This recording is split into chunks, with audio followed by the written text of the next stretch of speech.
سب حج بھی جاتے ہیں. ہاں لوگ کہتے ہیں کہ میں نے پوچھتے رہتے ہیں حج بدل کرنا. میں کہتا ہوں عام طور پر آج جس کو ہم حج بدل کہتے ہیں وہ حج بدل نہیں ہوتا. شرعی طور پر حج بدل وہ ہے آپ کے ماں باپ نے یا کسی عزیز نے یا کسی آدمی نے آپ کو وصیت کی ہے حج کرنے کی, آپ کو حکم دیا ہے کہ میری طرف سے آپ حج کر کے آئیں, یہ پیسے ہیں آپ لے کر جائیں میری طرف, وہ ہوتا ہے حج بدل. پھر اس کے اپنے مسائل ہوتے ہیں کہ حج بدل کرنے والے کو کیا کیا اختیار ہے, کس چیز کی نیت کر سکتا ہے, کون سے حج کی نیت کرے گا, تمتع کی کرے گا, قران کی کرے گا, حج افراد کی کرے گا. آگے اس میں بڑے لمبے مسائل ہیں اور کیا کیا خرچ کر سکتا ہے اس میں سے. ہاں آیا وہ حج بدل کے پیسوں میں سے وہ کھجورے زمزم لے سکتا ہے یا نہیں, کیا کیا تحفے تحائف لے سکتا ہے یا نہیں, اس میں لمبے مسائل. وہ ہوتا ہے حج بدل. لیکن عام طور پر جس کو ہم پیسے حج بدل کہہ دیتے ہیں, لیکن کوئی بیٹا کہتا ہے میرے والد صاحب کا انتقال ہو گیا تھا, اللہ نے مجھے وسعت دی ہے, اب میں چاہتا ہوں ان کی طرف سے حج کرنا, کہ اس کو حج بدل ویسے کہہ دیا جاتا ہے, لیکن وہ حج بدل نہیں ہے جس کا میں نے کہا. اب اس میں لوگ سے پوچھیں گے کیا نیت کروں, تو میں ان سے کہتا ہوں آپ نیت کریں اپنی طرف سے, احرام باندھیں آپ اپنی طرف سے, اپنا احرام باندھیں کہ میں حج اور عمرے کی نیت سے احرام باندھوں. اللہ حج, اے اللہ میں حج کی نیت کرتا ہوں, وتقبل منی, میرے لیے آسان فرما, قبول فرما. اپنی طرف سے آپ احرام باندھیں, حج کریں, اور پھر ثواب اپنے والد کو, والدہ کو, دادا کو, نانی کو, سب کو, تمام عزیز و اقارب کو ثواب پہنچا دیں. سب کو پورا پورا ثواب ملے گا, آپ کو بھی پورا ثواب. اور اگر آپ یہ بھی نیت کریں گے آپ سے کون ملے.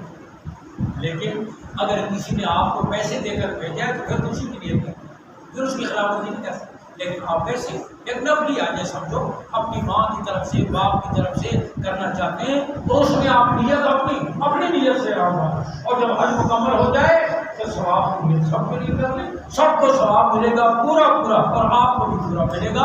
اللہ کے یہاں تو کوئی کمی نہیں. اس لیے میں آپ کر رہا ہوں کہ اہم عبادت اور اہم فریضہ, اس کو ہم ادا کریں صحیح نیت اور صحیح جذبے سے. اور جو عام طور پر تاخیر کے حربے ہوتے ہیں ان حربوں سے اپنے آپ کو بچائیں.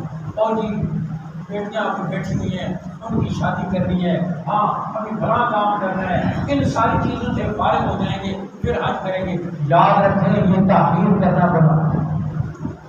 اگر کوئی شرعی عذر ہے, آپ بیمار ہیں, اس کی وجہ سے نہیں جا سکتے, یا جیسے کورونا کے حالات آئے تھے, فلائٹیں نہیں تھیں, پابندیاں تھیں, ہاں سفر راستے ٹھیک نہیں تھے, اس کی وجہ سے تاخیر ہوئی, وہ تو عذر ہے. جب کوئی ایسا عذر نہیں ہے تو پھر حج کرنے میں جلدی کرنی چاہیے, دیر نہیں کرنی چاہیے. بیٹیوں کی شادی بے شک ذمہ داری ہے, وہ اپنی جگہ پر ذمہ داری ہے, اپنی جگہ پر فریضہ ہے, لیکن اس کی وجہ سے حج میں دیر کرنا اس کی شریعت اجازت تھی.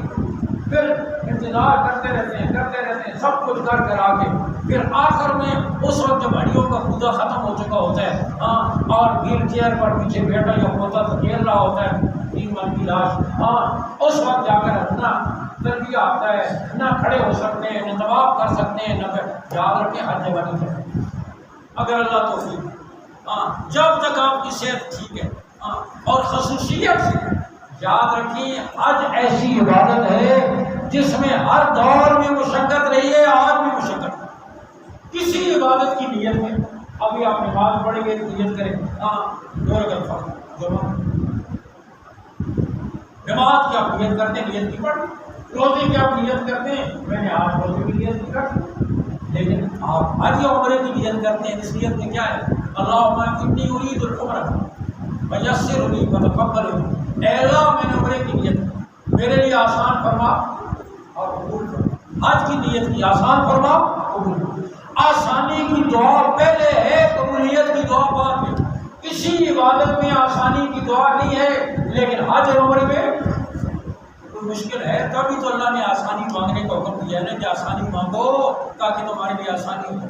اور کوئی کتنے ہی جتن کیوں نہ کرے, لوگ بڑے بڑے مہنگے پیکج ہیں, اب تو 20-25-30 لاکھ کے پیکج عام ہو گئے نا, بلکہ کئی گروپوں کے ساتھ 40 لاکھ سے شروع ہو. پہلے وقتوں میں جب 1 لاکھ 1.5 لاکھ میں حج ہوتا تھا، ایک آدمی 17 لاکھ کے پیکج میں اپنی بیوی کو بھی لے کر آیا اور اسپیشل خیمے، اسپیشل گاڑیاں، اسپیشل رہائش، تاکہ کسی قسم کی کوئی تکلیف نہ ہو۔ اللہ کی شان مزدر میں پہنچا تو کی بیوی کو اور یہ تو بڑی ناجاب مخلوق ہے، یہ گم ہو جائے تو پھر تو ہاں سارا زندگی کا سکون ختم ہو جاتا ہے۔ ایک آدمی ہمارا ساتھی تھا، رمی کرتے ہوئے شیطان کو پتھر مار کے بیوی کے آگے پیچھے ہو گئے اور وہ بچوں کی طرح کھانے مار مار کر رو رہے وہ کہا میری بیوی کی طرف رو رہے ہیں، تو نے میری بیوی نہیں دیکھی۔ ہمارے خدائیہ سے ساتھی کا نام کوئی گل نہیں تھا نہ ملی تو اور کہنے اور نہیں چاہیے مجھے، میرے 7 بچوں کی ماں مجھے وہی چاہیے، اور وہ سائڈ پر کھڑی ہوئی تھی۔ خیر مزدلفہ میں اس کی بیوی کو 3 دن تلاش کر کر کے پیدل ڈھونڈ کے سیپے نہیں نکلتی۔ تیسرے دن جا کر وہ ملی، کہنے لگا مجھے یقین ہو گیا کہ آج بغیر مشقت کے نہیں، اس لیے جو جائے وہ نیت ذہن میں رکھے۔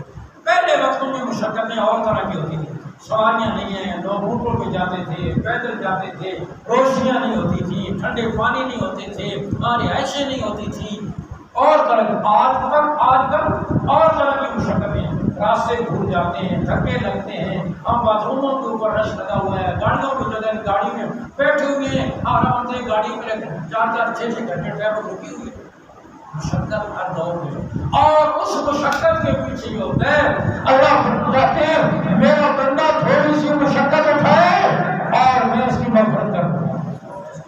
ایک عمل پر اللہ رب العزت اس کی مغفرت فرما دیں، طواف کرنے پر، ہاں زمزم کے پانی پینے پر اللہ اس کے گناہوں کو معاف کر دے، طواف کرنے پر۔ اور حدیث شریف میں آتا ہے عرفات میں جس دن اللہ کی رحمت بارش سے زیادہ برس رہی ہوتی ہے، جو یہ سمجھے کہ پتہ نہیں میری دعا قبول ہوئی یا نہیں، یہ سوچ بھی گناہ ہے۔ جس نے یہ سوچا کہ پتہ نہیں میری دعا قبول ہوئی یا نہیں، اس نے گناہ کرنا۔